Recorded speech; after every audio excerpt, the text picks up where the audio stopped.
আজকের রান্নাঘরে বানাবো এমন একটা পদ যেটা শীতকালে না খেলে যেন শীতই অসম্পূর্ণ।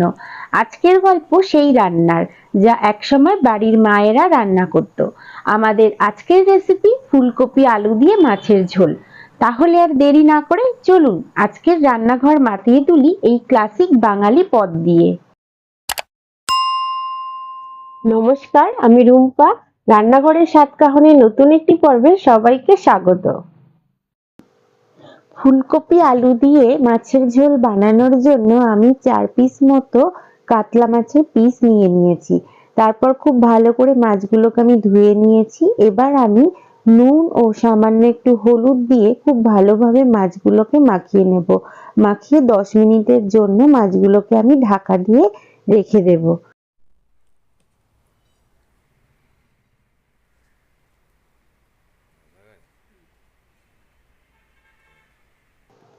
আর নিয়ে নিয়েছি একটি মাঝারি মাপের ফুলকপি। ফুলকপিটাকেও আমি ছোট ছোট টুকরো করে কেটে নিয়েছি। আর নিয়েছি 2 পিস মতো বড় সাইজের আলু। আলুগুলোকে আমি লম্বা লম্বি করে কেটে নিয়েছি। কেটে আমি জলের মধ্যে দিয়ে দিয়েছি যাতে আলুগুলো কালো না হয়ে যায়। এই মাছের ঝোল বানানোর জন্য আমি একটা মশলা রেডি করে নিয়েছি। তার জন্য আমি নিয়ে নিয়েছি 1 চামচ মতো হলুদ গুঁড়ো, সামান্য কিছুটা পরিমাণে নুন, আর নিয়েছি আগে থেকে রোস্ট করে রাখা জিরে এবং ধনের গুঁড়ো, আর সামান্য কিছুটা পরিমাণে চিনি, আর নিয়েছি 1 চামচ মতো কাশ্মীরি লঙ্কার গুঁড়ো, এবং ফোড়নের জন্য নিয়েছি সামান্য একটু গোটা জিরে, 2টো তেজপাতা ও একটি শুকনো লঙ্কা। এবার আমি একটা মশলার পেস্ট বানিয়ে নেব। তার জন্য আমি মাঝারি মাপের একটি পেঁয়াজ নিয়ে নিয়েছি। পেঁয়াজটাকে ছোট ছোট টুকরো করে কেটে নিয়েছি। আর নিয়েছি 1 ইঞ্চি মতো আদা ও 2টো কাঁচা লঙ্কা। এবার আমি খুব ভালোভাবে এটাকে মিহি একটা পেস্ট বানিয়ে নেব। অন্যদিকে আমি একটা মাঝারি মাপের টমেটোকে ছোট ছোট টুকরো করে কেটে নিয়েছি। এটিকেও আমি একটা পেস্ট বানিয়ে নেব। অন্যদিকে আমরা ওভেনে একটা কড়াই বসিয়ে নিয়েছি। কড়াইতে সামান্য কিছুটা পরিমাণে সর্ষের তেল দিয়ে তেলটাও খুব ভালোভাবে গরম হলে আমরা আগে থেকে নুন হলুদ মাখানো মাছগুলোকে তেলের মধ্যে ছেড়ে দেব। খুব ভালোভাবেই আমরা মাছগুলোকে এপিট ওপিট ভেজে নেব। একটু আমরা লালচে করেই এটাকে ভেজে নেব। আপনারা দেখতে পাচ্ছেন আমার সমস্ত মাছগুলোই ভাজা হয়ে গেছে।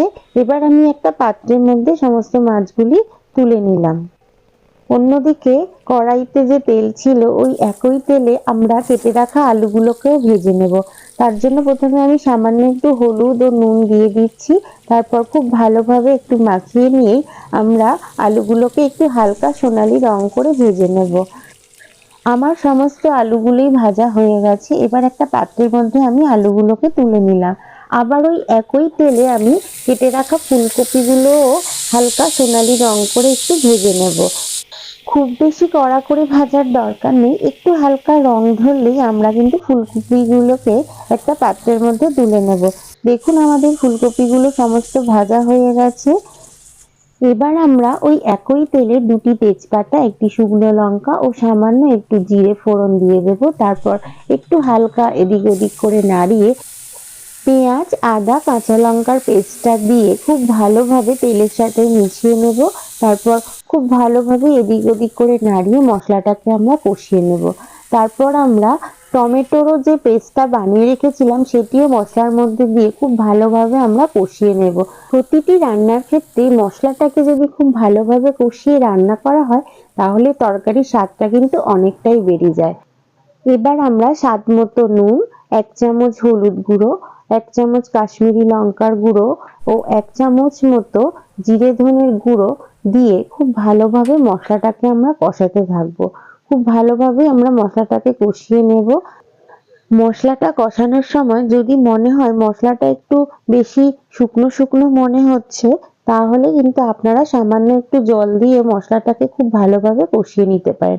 আমিও সামান্য একটু জল দিয়ে খুব ভালোভাবে মশলাটাকে কষিয়ে নিলাম, এবং মশলা থেকে যখন তেল ছাড়বে তখন আগে থেকে ভেজে রাখা ফুলকপি এবং আলু দিয়ে খুব ভালোভাবে মশলার সাথে মিশিয়ে নেব।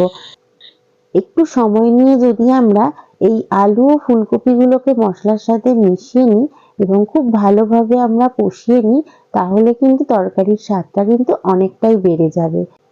এবার আমরা উষ্ণ গরম জল কিছুটা পরিমাণে তরকারির মধ্যে দিয়ে দেব। তারপর খুব ভালোভাবে তরকারির সাথে মিশিয়ে নেব।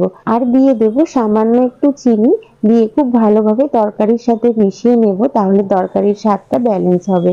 তারপর আমি 10 মিনিটের জন্য ঢাকা দিয়ে তরকারিটাকে রান্না করে নেব। 10 মিনিট পর ঢাকনা খুলে আমি আবারও খুব ভালোভাবে তরকারিটাকে নাড়িয়ে ভেজে রাখা মাছগুলি তরকারির মধ্যে দিয়ে দেব। তারপর খুব ভালোভাবে আবারও একবার মিশিয়ে নেব। মাছগুলি দিয়ে আরো 5-7 মিনিট মতো তরকারিটাকে ফুটিয়ে নিয়ে সবশেষে আমি দিয়ে দেব 1 চামচ মতো গরম মশলার গুঁড়ো। তারপর আবারও খুব ভালোভাবে তরকারিটাকে মিশিয়ে নিয়ে 1 থেকে 2 মিনিট মতো ফুটিয়ে নেব। দেখুন, আমাদের আলু ফুলকপি দিয়ে মাছের ঝোল কিন্তু একদম রেডি। এটি দেখতেও যেমন সুন্দর হয়েছে, খেতেও কিন্তু অসাধারণ। তাহলে আর দেরি না করে সামনের যেকোনো দিনই আমার এই রেসিপিটি ফলো করে বানিয়ে ফেলুন এবং গরম গরম ভাতের সঙ্গে পরিবেশন করুন আলু ফুলকপি দিয়ে মাছের ঝোল। আজকে আমার এই রেসিপিটি কেমন লাগলো? ভালো লাগলে অবশ্যই আমাকে একটা কমেন্ট করে জানাবেন। সেই সঙ্গে লাইক, শেয়ার এবং আমার চ্যানেলের নতুন বন্ধু হয়ে থাকলে সাবস্ক্রাইব করার অনুরোধ রইল এবং পাশে থাকা বেল আইকনটি প্রেস করে অল নোটিফিকেশনটি অন করতে কিন্তু ভুলবেন না। তাহলে আমি যখনই কোনো নতুন ভিডিও আপলোড করব, সবার প্রথম নোটিফিকেশনটি আপনার কাছে পৌঁছে যাবে। সবাই খুব ভালো থাকবেন, সুস্থ থাকবেন এবং কাছের মানুষকেও ভালো রাখার চেষ্টা করবেন। আবার খুব তাড়াতাড়ি ফিরে আসছি নতুন কোনো রেসিপি নিয়ে। ততক্ষণের জন্য সঙ্গে থাকুন এবং সঙ্গে রাখুন রান্নাঘরের স্বাদ কাহুন।